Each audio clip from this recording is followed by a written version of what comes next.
हजारों वर्ष पहले हमारे भारतवर्ष में कुरुवंश के राजा राज्य करते थे। उनमें शांतनु एक थे। वे अपने प्रताप से चक्रवर्ती सम्राट के नाम से प्रसिद्ध थे। राजा होने के साथ साथ उनमें एक विशिष्ट शक्ति भी थी। यदि वे किसी सूखे वृक्ष को स्पर्श करते तो वह हरा भरा हो जाता। यदि किसी रोगी को छूते तो वो तुरंत स्वस्थ हो जाता। उनकी उपस्थिति से समस्त वातावरण पवित्र और उल्लासमय हो जाता। वे अपनी प्रजा को संतान के समान स्नेह देते हुए धर्म के आधार पर राज्य करते थे। एक बार राजा शांतनु गंगा नदी के तट पर भ्रमण कर रही थी। वहां उन्होंने देवलोक की परी के समान एक सुंदर कन्या को देखा। राजा ने उसके पास जाकर पूछा, तुम कौन हो? मैं इस देश का राजा हूं। मुझसे विवाह कर मेरी रानी बनोगी?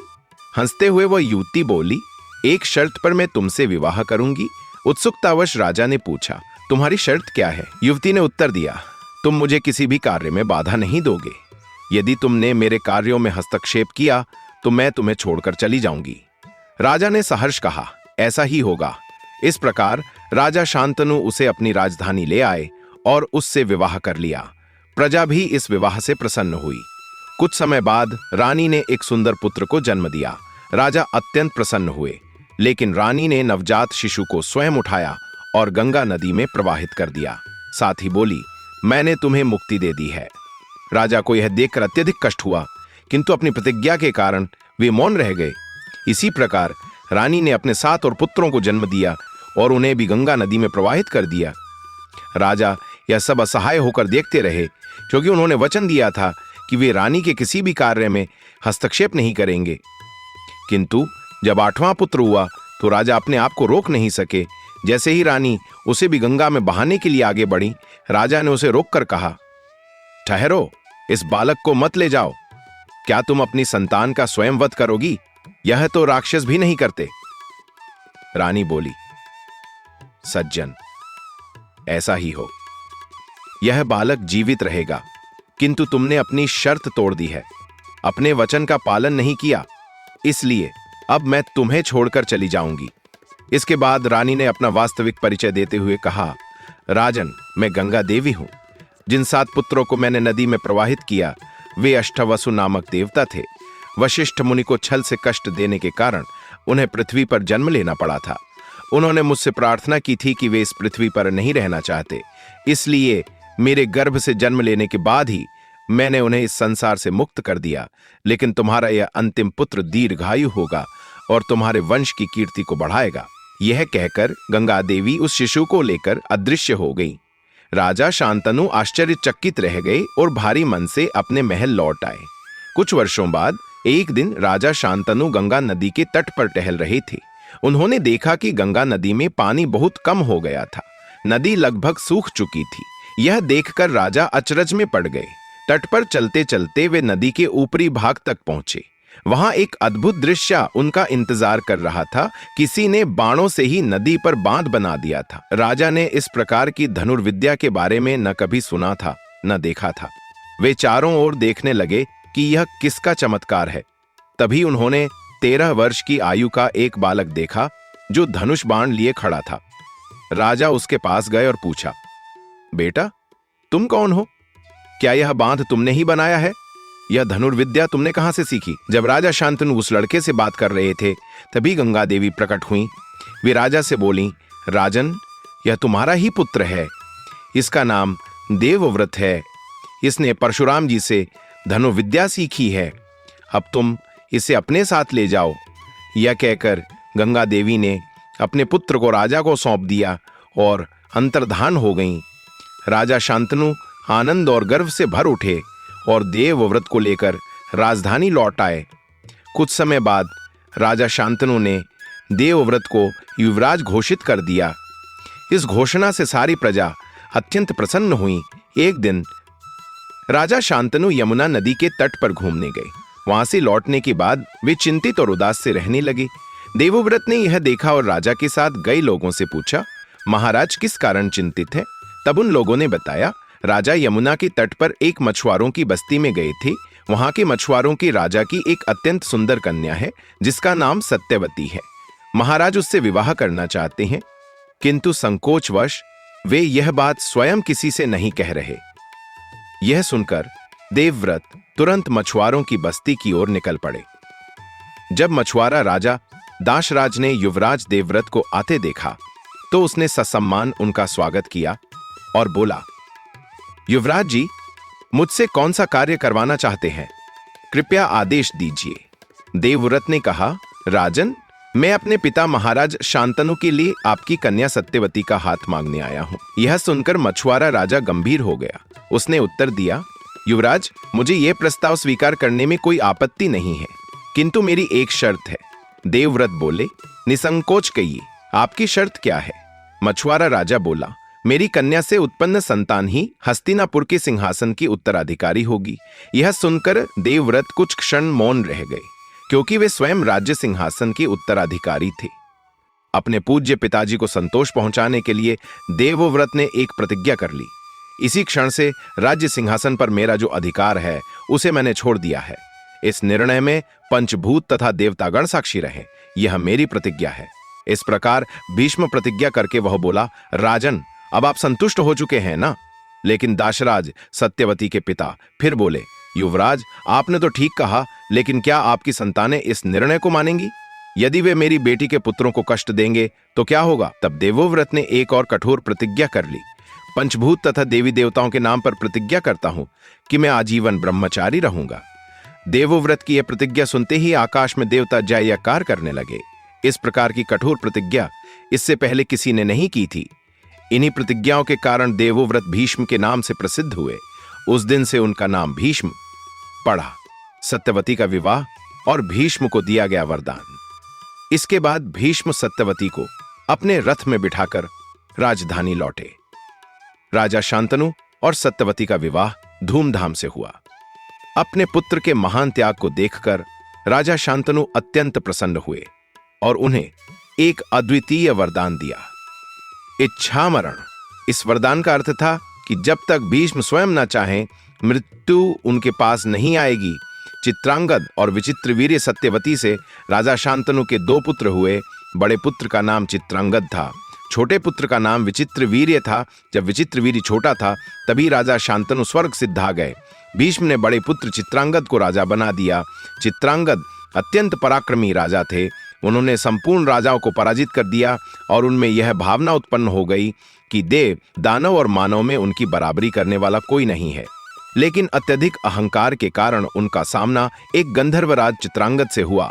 इस नाम साम्य के कारण युद्ध छिड़ गया और इस युद्ध में कुरुवंशी राजा चित्रांगद वीरगति को प्राप्त हुए। अब विचित्रवीर्य अभी भी छोटा था।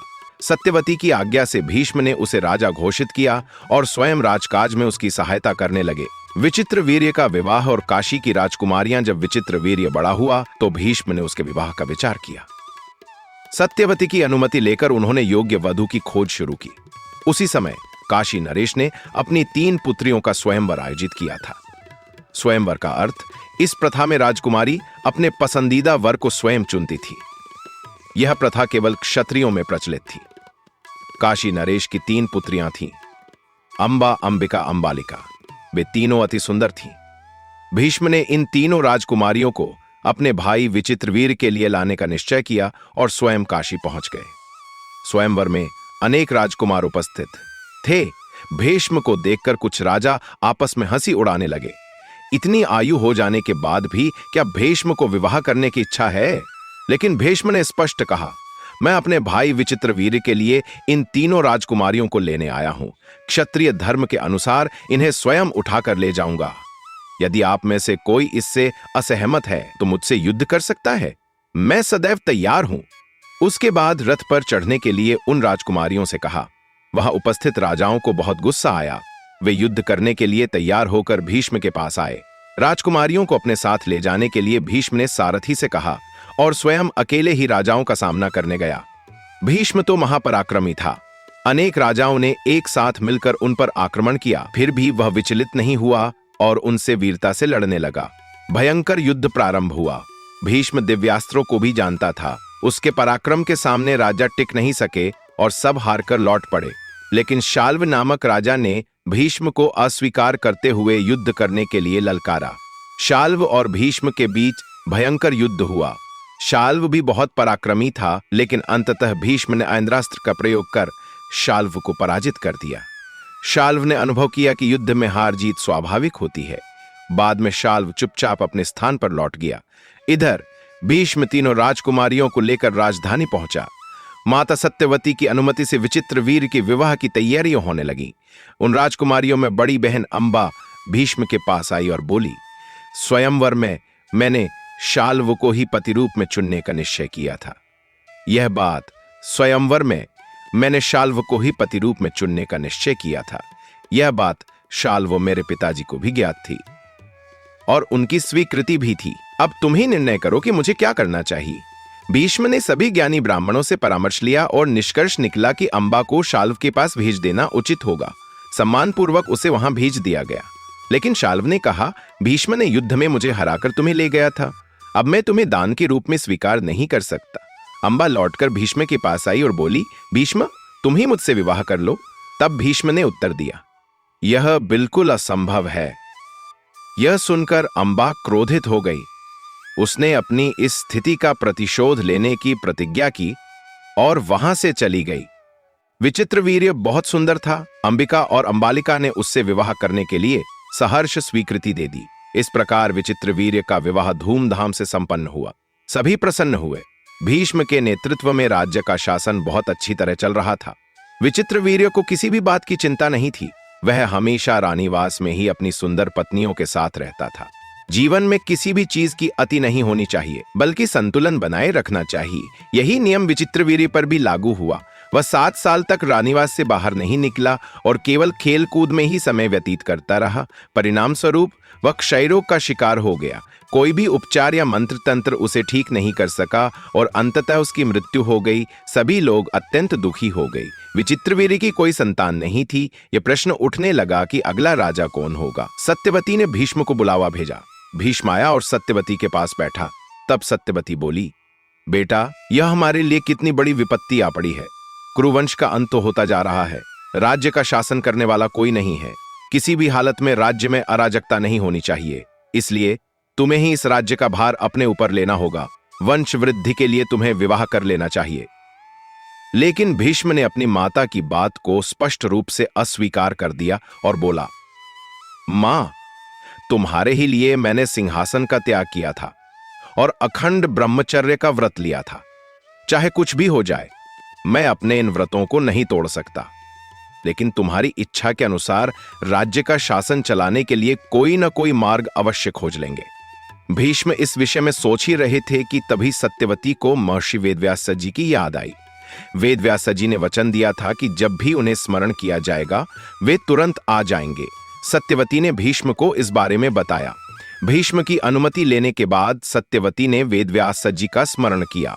उसी क्षण वेदव्यास जी वहां आ गए और पूछा, महा, आपने मेरा स्मरण क्यों किया? मुझसे क्या चाहती हो? सत्यवती ने संपूर्ण घटना सुना दी और विचित्रवीर्य की पत्नियों अंबिका और अंबालिका को संतान प्राप्ति के लिए उनका अनुग्रह करने की प्रार्थना की। तब वेदव्यास जी बोले, मां, तुम्हारी बहुआं 1 वर्ष तक व्रत रखें, उसके बाद संतान प्राप्ति होगी। लेकिन सत्यवती बोली, मैं 1 वर्ष तक प्रतीक्षा नहीं कर सकती। इस बीच न जाने क्या हो जाएगा। कृपया अभी कुछ कीजिए। वेदव्यास जी ने सत्यवती की बात मान ली। रात्रि में सत्यवती ने अंबिका को वेदव्यास जी के पास भेजा। वेदव्यास जी का तेजस्वी रूप देखकर अंबिका भयभीत हो गई और उसने डर के मारे अपनी आंखें बंद कर लीं। तब वेदव्यास जी बोले, इससे एक बलशाली पुत्र उत्पन्न होगा, लेकिन वह जन्मजात अंधा होगा। सत्यवती चिंतित हो उठी। अंधा पुत्र राजा कैसे बनेगा? इसके बाद सत्यवती ने अंबालिका को वेदव्यास जी के पास भेजा। अंबालिका ने वेदव्यास जी को देखते ही भय के कारण पीला पड़ गई। तब वेदव्यास जी बोले, इससे एक सुंदर पुत्र जन्मेगा, लेकिन यह अत्यधिक कमजोर होगा। सत्यवती दूसरी बार वेदव्यास जी के पास अंबिका को भेजना चाहती थी, लेकिन अंबिका स्वयं नहीं गई और अपनी दासी को भेज दिया। उस दासी ने भक्ति भाव से वेदव्यास जी की सेवा की। वेदव्यास जी के अनुग्रह से उसमें महाज्ञानी विदुर का जन्म हुआ। इस प्रकार अंबिका का पुत्र धृतराष्ट्र, अंबालिका का पुत्र पांडु और दासी का पुत्र विदुर कहलाए। भीष्म ने सभी के विद्याभ्यास के लिए आवश्यक इंतजाम किए। अंधा होने के कारण धृतराष्ट्र राजा नहीं बन सका। पांडु ही सिंहासन पर बैठा। भीष्म की मदद से राज्य का शासन सुचारू रूप से चलने लगा। उसके उत्तम शासन के कारण पूरे राज्य की उन्नति हुई। लोग धार्मिक थे, चोर डकैतों का भय नहीं था। समय समय पर वर्षा होती थी, खेतों में अच्छी फसल उत्पन्न होती थी। देश आमोद प्रमोद से परिपूर्ण था। अब भीष्म युवाओं के विवाह के बारे में सोचने लगे। गांधार देश का राजा सुबल था। उसकी एक पुत्री थी जिसका नाम गांधारी था। भीष्म स्वयं राजा सुबल के पास गए और धृतराष्ट्र के लिए गांधारी का हाथ मांगा। धृतराष्ट्र अंधा था, फिर भी सुबल ने कुरुवंश की कीर्ति को ध्यान में रखते हुए यह प्रस्ताव स्वीकार कर लिया। कुंसी भोज नामक एक राजा था। उसकी कोई संतान नहीं थी। यादव राजा शूरसेन कुंसी भोज का प्रिय मित्र था। उसकी प्रथा नामक एक लड़की थी और वह अत्यंत सुंदर थी। अपने मित्र की पुत्री प्रथा को कुंसी भोज ने गोद ले लिया और उसका नाम कुंती रखा। जब कुंती विवाह योग्य हुई तो कुंसी भोज ने उसके स्वयंवर का आयोजन किया। स्वयंवर में उपस्थित राजाओं के बीच कुंती ने पांडु के गले में जयमाला डाल दी। कुंसी भोज ने अपनी दत्तक पुत्री कुंती का विवाह बड़े धूमधाम से संपन्न किया। देवक नामक एक राजा था। उसके महल में एक शूद्र स्त्री थी।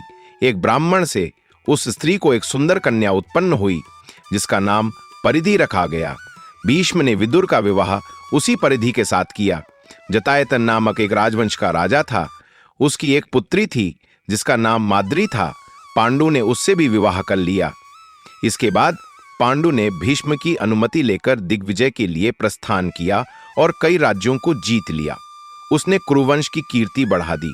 अनेक राजाओं ने हार मानकर उसे बहुमूल्य उपहार दिए। स्वर्ण, रजत, उत्तम गायें, सुंदर घोड़े, विशालकाय युद्ध हाथी, बहुमूल्य वस्त्र, मखमल, ऊनी शाल आदि। पांडु ने यह सारा धन एवं उपहार अपने बड़े भाई धृतराष्ट्र को सौंप दिया। पांडु की विजय यात्रा से भीष्म, धृतराष्ट्र और विदुर बहुत प्रसन्न हुए। भीष्म की सलाह से धृतराष्ट्र ने अनेक यज्ञ किए। पांडु जो संपत्ति लेकर आया था उसे प्रजा में दान कर दिया। एक बार पांडु को राजधानी के बाहर वन विहार करने की इच्छा हुई। महर्षि भीष्म की अनुमति लेकर वह कुंती माद्री के साथ कई महीनों तक जंगल में घूमते रहे।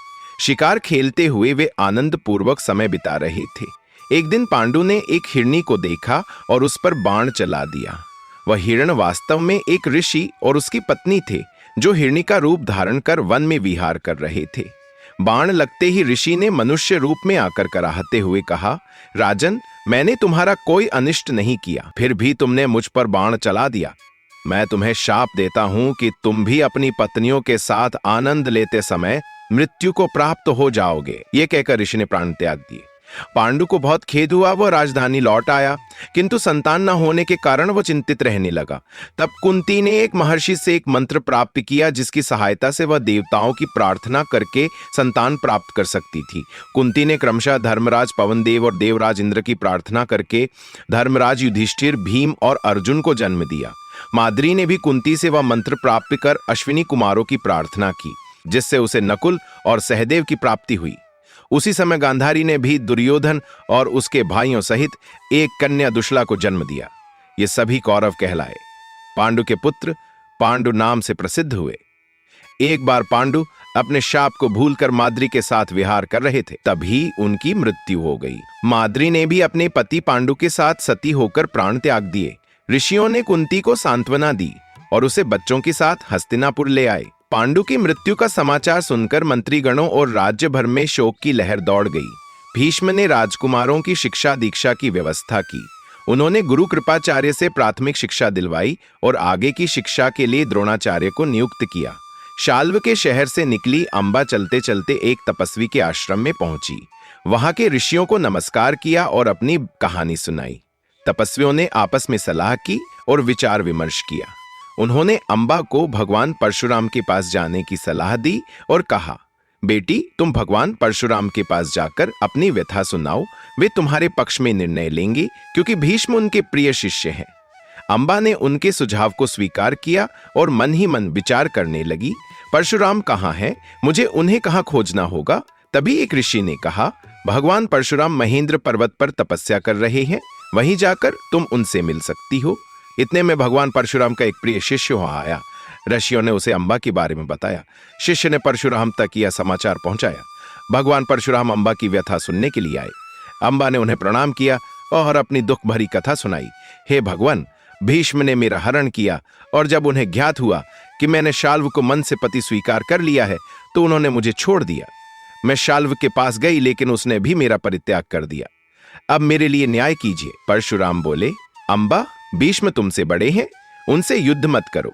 मैं उनसे प्रार्थना करूंगा कि वे तुम्हें स्वीकार कर लें। लेकिन अंबा ने दृढ़ता से कहा, भगवान, मैं प्रतिशोध लिए बिना शांत नहीं हो सकती। यदि भीष्म मुझे स्वीकार नहीं करते तो उन्हें मार डालना ही उचित होगा। भगवान परशुराम ऋषियों के साथ अंबा को लेकर हस्तिनापुर पहुंचे। उन्होंने भीष्म को बुलवाया। भीष्म ने परशुराम और महर्षियों को प्रणाम किया और उनका आदर सत्कार किया। सिर में पसीना और पीड़ा है, लेकिन प्राण तुम्हारी छाया में सुरक्षित हैं। फिर भी युद्ध के लिए तैयार होकर कुरुक्षेत्र की ओर प्रस्थान किया गया। इसका कोई निश्चित निर्णय नहीं हो सका। यदि इसे टालना संभव होता तो मैं इसे अवश्य रोकता, लेकिन नियति को कौन बदल सकता है। राजा ने स्पष्ट कहा, यह राज्य तुम्हें नहीं दिया जा सकता। मैंने इसे पहले ही किसी और को सौंप दिया है। धर्म के अनुसार विवाह अब संभव नहीं था। किसी भी परिस्थिति में अधर्म का धन स्वीकार नहीं किया जा सकता था, इसलिए युद्ध ही एकमात्र विकल्प था। भगवान परशुराम ने कहा, देवी, यदि यही तुम्हारी इच्छा है तो मैं युद्ध के लिए कुरुक्षेत्र जाऊंगा। युद्ध क्षेत्र में दोनों पक्ष आमने सामने आ गए, लेकिन निर्णय नहीं हो सका। तब एक साधु ने एक शस्त्र देकर कहा, इसका प्रयोग करो, यह राम से भी शक्तिशाली है। दूसरे दिन युद्ध के बीच ही नारद मुनि वहां आए और बोले, भीष्म, यह शस्त्र उसी उद्देश्य के लिए दिया गया था जिसका पालन करना आवश्यक है। नारद की बात मानकर भीष्म ने शस्त्र का प्रयोग रोक दिया। अंततः महर्षियों ने मिलकर युद्ध समाप्त करवाया। परशुराम ने अंबा से कहा, अब तुमने स्वयं देख लिया कि भीष्म को पराजित करना असंभव है। अब तुम्हें अपनी जिद छोड़कर अपने जीवन का अन्य उद्देश्य खोजना चाहिए। लेकिन अंबा ने दृढ़ निश्चय किया और कहा, मैं स्वयं अपने प्रतिशोध का मार्ग खोजूंगी। मैं किसी भी प्रकार से भीष्म को हराकर रहूंगी, यदि युद्ध से नहीं तो किसी और उपाय से। इस निश्चय के साथ अंबा वहां से चली गई और भगवान परशुराम भी मुनियों के साथ महेंद्र पर्वत लौट गए। मीना ने अपनी राजधानी छोड़ दी। उसने निश्चय कर लिया कि वह भीष्म को मार ही डालेगी। इसके बारे में जानने के लिए उसने अपने गुप्तचरों को भेजा। वे लगातार उसकी जानकारी मीना को देते रहे कि वह कहां जाती है और किन लोगों से मिलती है। भीष्म को यह ज्ञात हुआ कि उसकी हत्या करने के लिए कोई षड्यंत्र रचा जा रहा है। मीना परेशान हुई और व्यास महर्षि के पास जाकर अपनी चिंता व्यक्त की। उन्होंने समाधान देते हुए कहा, भीष्म, इसके बारे में चिंतित मत हो।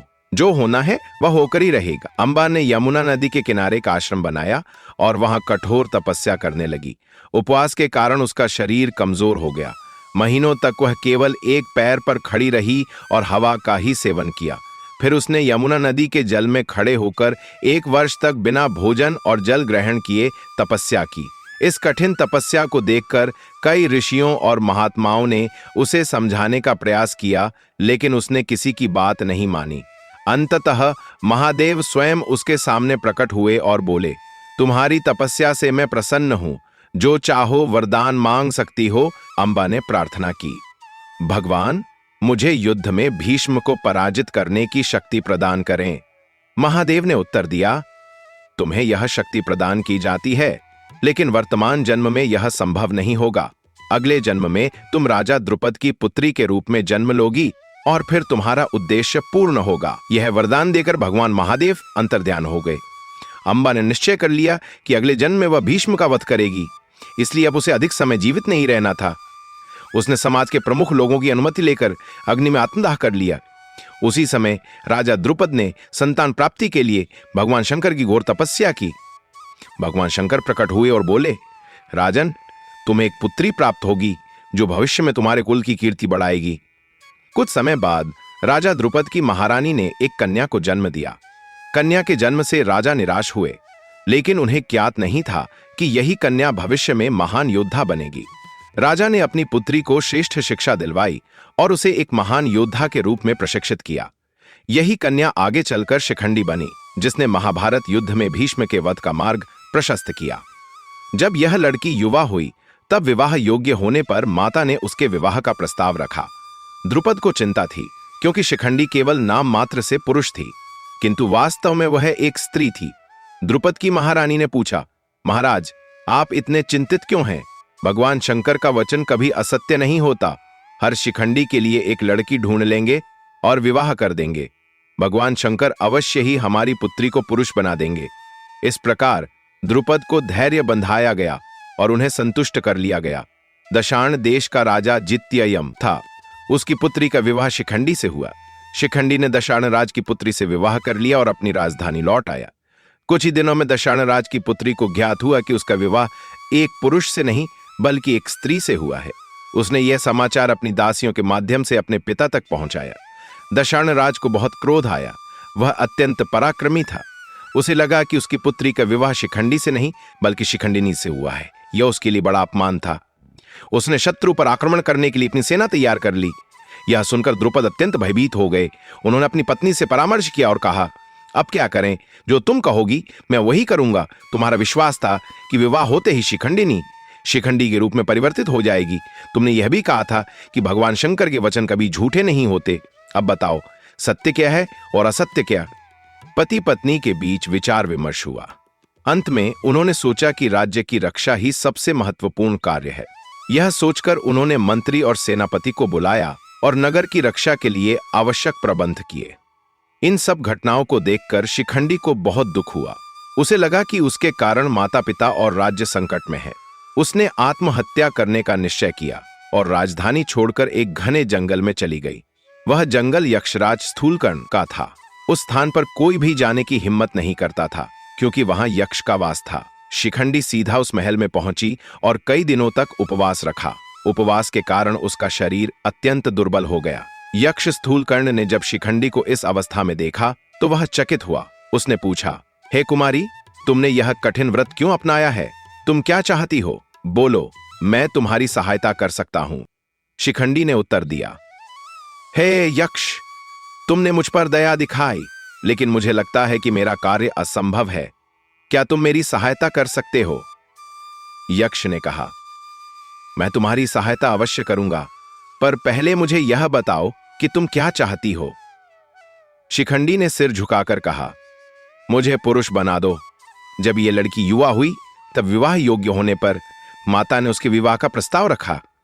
द्रुपद को चिंता थी क्योंकि शिखंडी केवल नाम मात्र का पुरुष थी, किंतु वास्तव में वह एक स्त्री थी। द्रुपद की महारानी ने पूछा, महाराज, आप इतने चिंतित क्यों हैं? भगवान शंकर का वचन कभी असत्य नहीं होता। हर शिखंडी के लिए एक लड़की ढूंढ लेंगे और विवाह कर देंगे। भगवान शंकर अवश्य ही हमारी पुत्री को पुरुष बना देंगे। इस प्रकार द्रुपद को धैर्य बंधाया गया और उन्हें संतुष्ट कर लिया गया। यक्ष स्थूलकर्ण शिखंडी को देखते हुए बोला, राजकुमारी, मुझे एक साधारण यक्ष मत समझो। मैं कुबेर का रोमक हूं। मुझे वरदान देने की शक्ति प्राप्त है। जो चाहो मांगो, मैं अवश्य दूंगा। शिखंडिनी ने अपनी संपूर्ण कथा यक्ष को सुनाई। फिर उसने हाथ जोड़कर यक्ष से कहा, हे यक्ष, तुमने मेरी पीड़ा को समझा। यदि मेरा कष्ट दूर करना है तो मुझे पुरुष बनना होगा। शोण राजा हमारे राज्य पर आक्रमण करने से पहले ही यह कार्य पूरा होना चाहिए। यक्ष स्थूलकर्ण ने क्षण भर विचार किया और कहा, राजकुमारी, एक उपाय है जिससे तुम्हारी समस्या हल हो सकती है।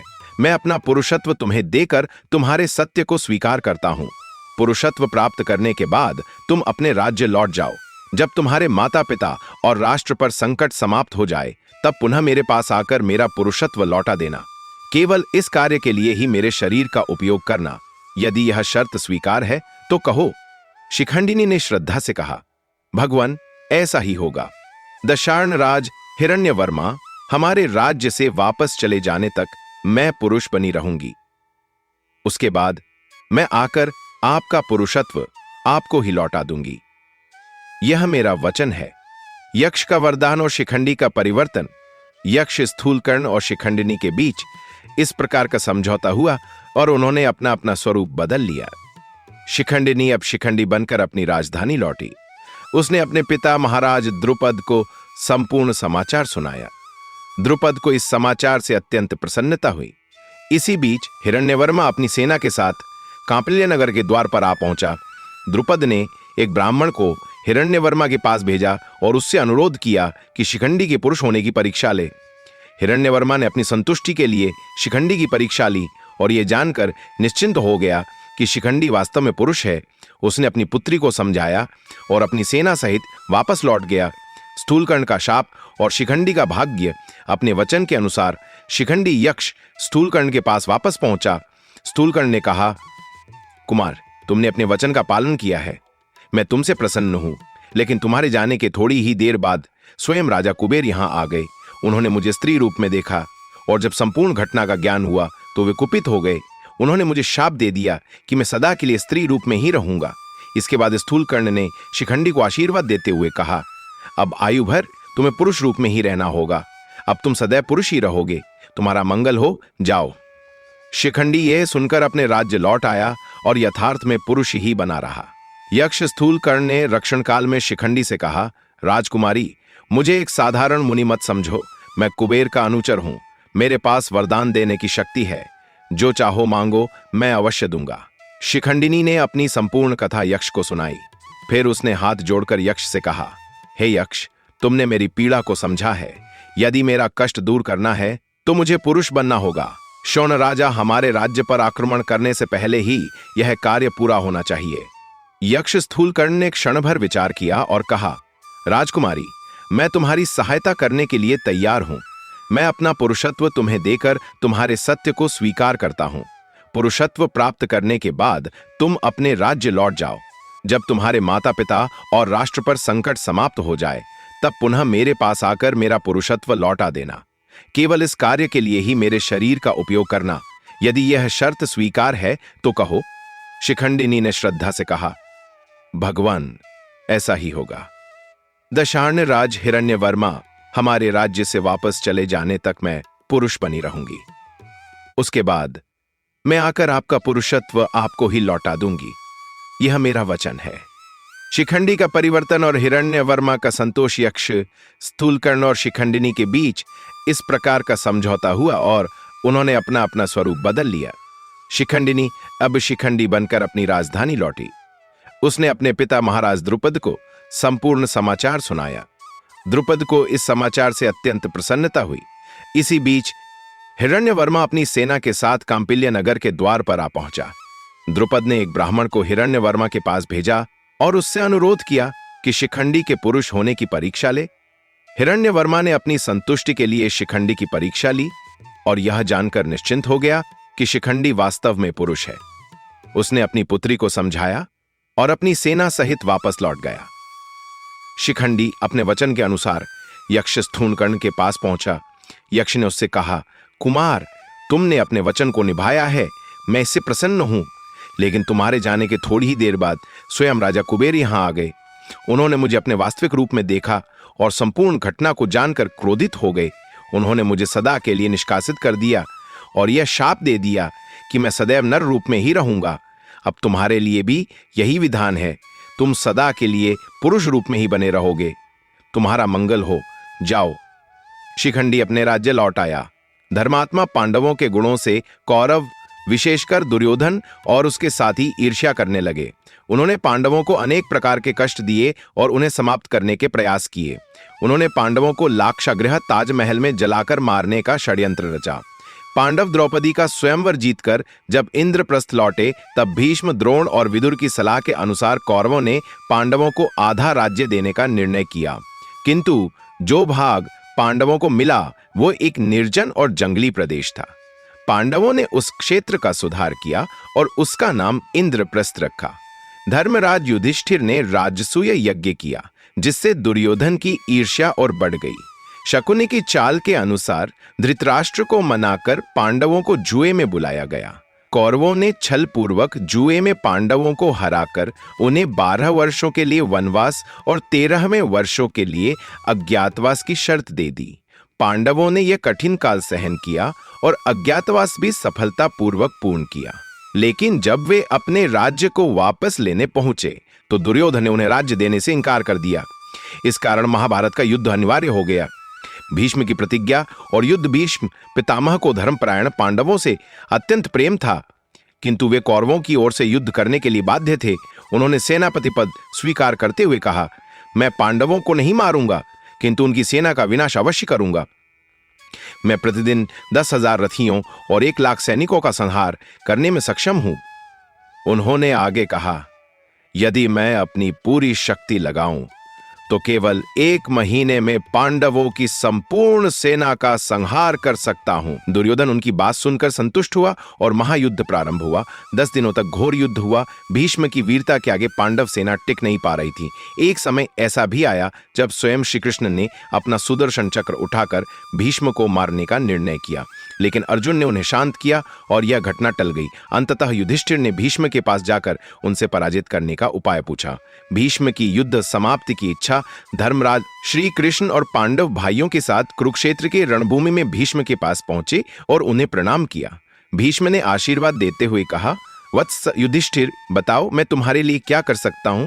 युधिष्ठिर ने निवेदन किया, पितामह, आपने हमें आशीर्वाद दिया था कि इस युद्ध में हमारी विजय होगी, किंतु अब तक हमारी सेना को अपार हानि हुई है और हमारी जीत संदिग्ध प्रतीत होती है।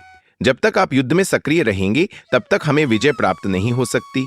कृपया हमें बताइए कि आपको परास्त करने का उपाय क्या है। भीष्म ने उत्तर दिया, जब तक मेरे हाथ में धनुष बाण है तब तक मुझे कोई पराजित नहीं कर सकता, किंतु मेरी एक प्रतिज्ञा है, मैं कुछ विशेष व्यक्तियों के साथ युद्ध नहीं करूंगा।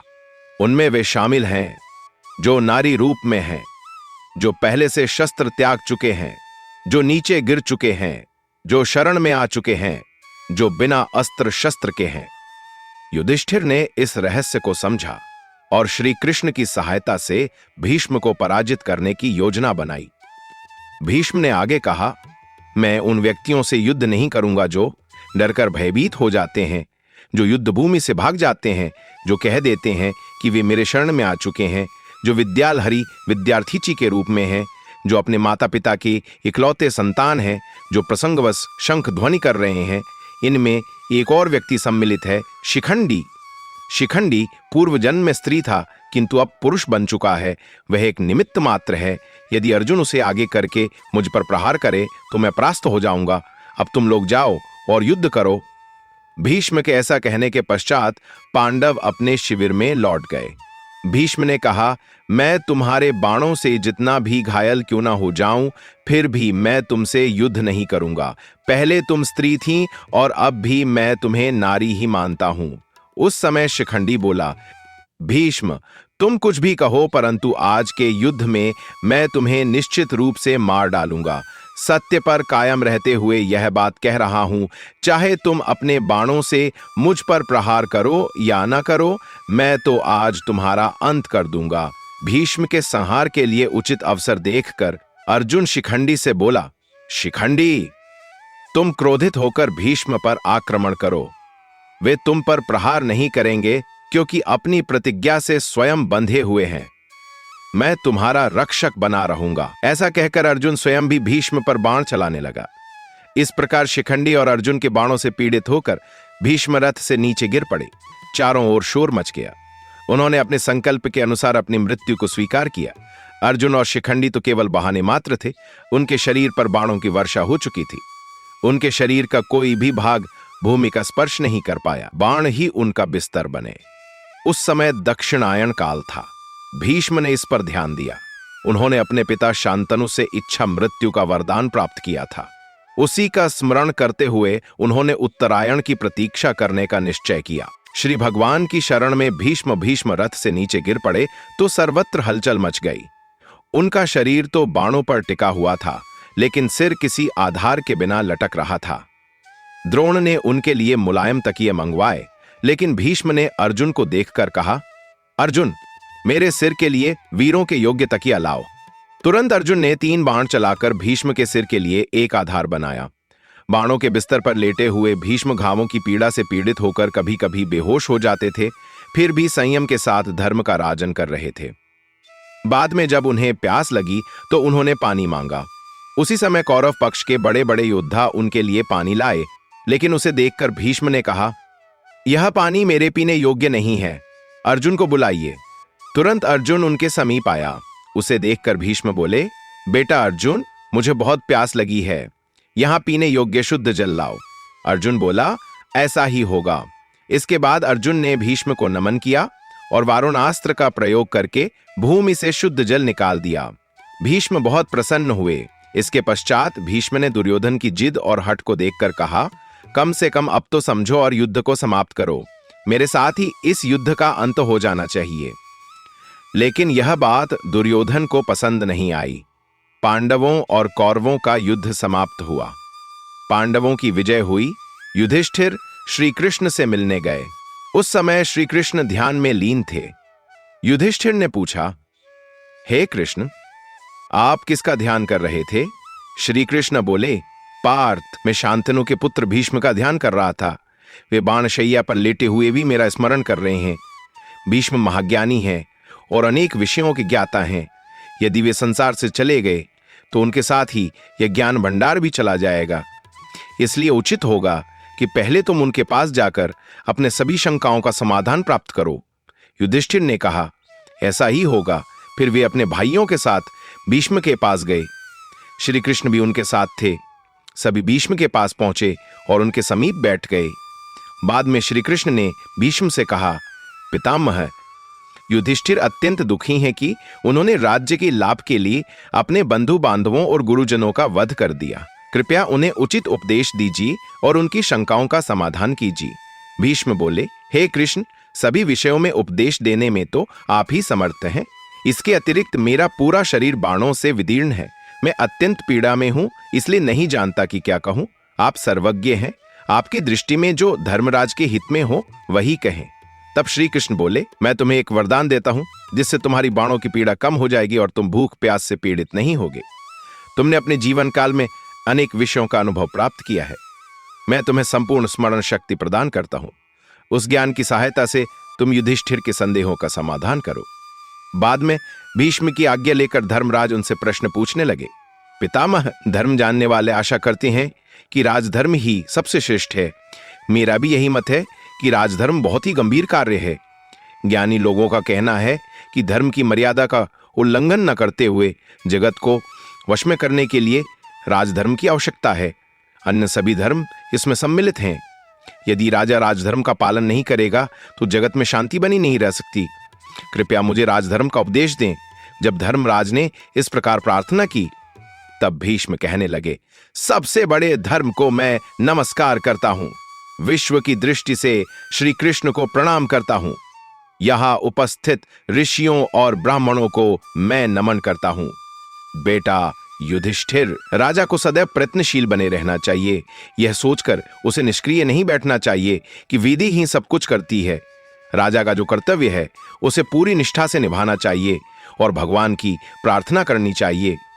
किसी कार्य की सिद्धि के लिए भाग्य और पुरुषार्थ दोनों आवश्यक हैं, किंतु इनमें पुरुषार्थ ही श्रेष्ठ है।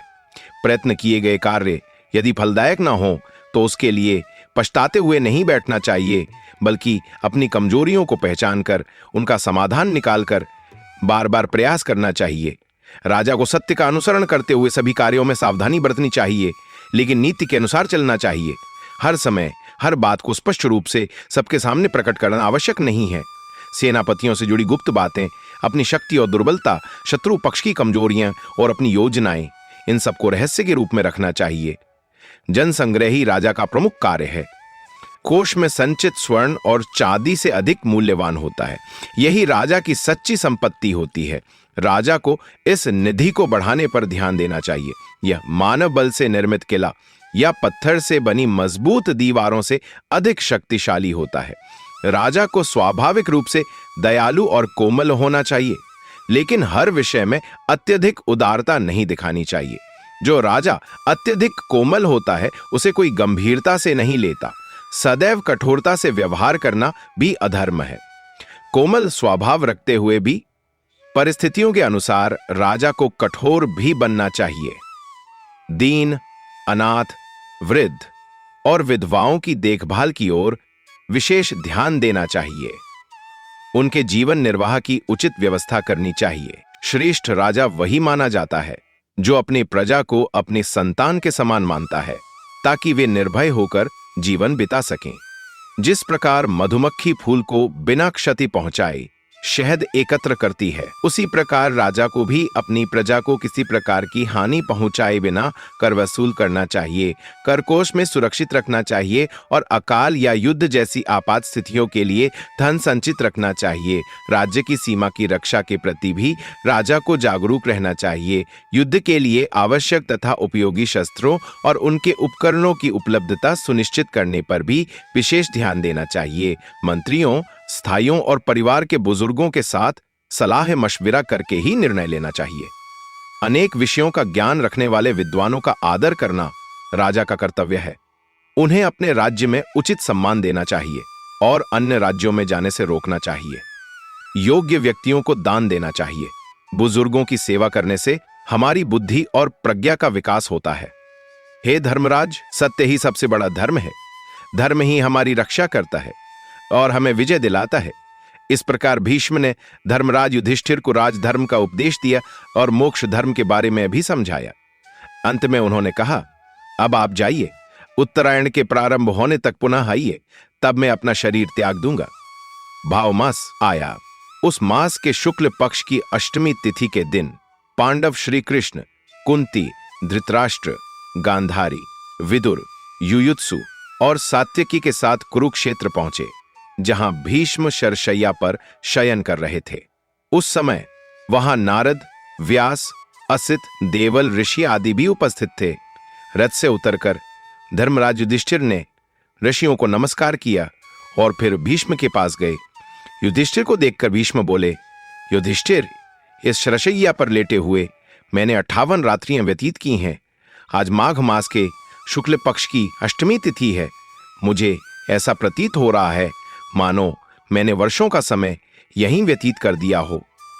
इसके पश्चात धृतराष्ट्र को पास बुलाकर भीष्म ने उन्हें समझाया। फिर श्री कृष्ण की ओर देखकर बोले। श्री कृष्ण ने उन्हें अनुमति प्रदान की। अंत में भीष्म ने युधिष्ठिर और उनके भाइयों को पास बुलाकर कहा, सत्यवादी बनो, दयालु बनो, नित्य तपस्वी बनो। ऐसा कहते कहते योग बल द्वारा भीष्म ने अपना शरीर त्याग दिया। उनकी आत्म ज्योति बिजली की तरह चमकते हुए स्वर्गलोक चली गई। इसे श्री कृष्ण को समर्पित किया गया।